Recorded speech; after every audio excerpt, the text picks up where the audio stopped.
scripts are so strong and the characters are so strong, and the cinematography is just very subconsciously supporting that. We can juxtapose these two characters' journey across the season and how you can reflect that arc through lighting and composition and camera movement and the tools at hand.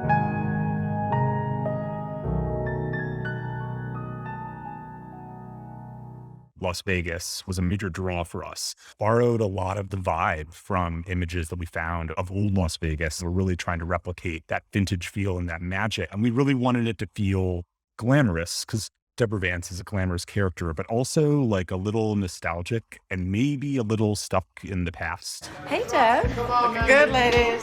The opening one shot, there's like a burst of energy with the camera. And then this like kind of electric montage of this lady at work. You really get the sense that she's in control and that she's the hero of this story. And then all of the energy and camera movement from the opening has sort of grinded to a halt.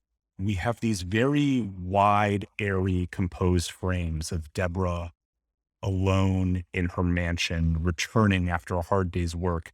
And you realize that she lives this glamorous life and has all of this success, but the idea is that she really has no one to share it with. I'm sorry if I was unfiltered and honest or whatever, but that's literally what people like about my writing. For Ava, on the other hand, in LA, that was something that took some time to sort of figure out. I wanted there to be a contrast between Deborah and Ava. So my instinct with Ava was to go with like a cooler palette, and sort of what we discovered are these opportunities to kind of cast Ava in shadow and then play that classic Los Angeles warmth, but only in the background.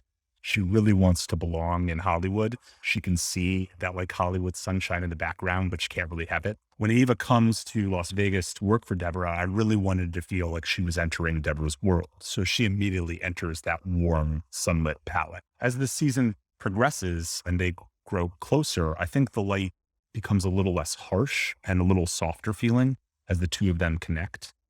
And then we kind of have a big departure when Ava leaves Las Vegas and suddenly has to return home to Boston. And I kind of wanted like a cooler, softer palette in contrast to Las Vegas. And I kind of liked this idea of like these places that Ava has escaped, Boston and LA, for both these sort of sadder, overcast things that she was running away from.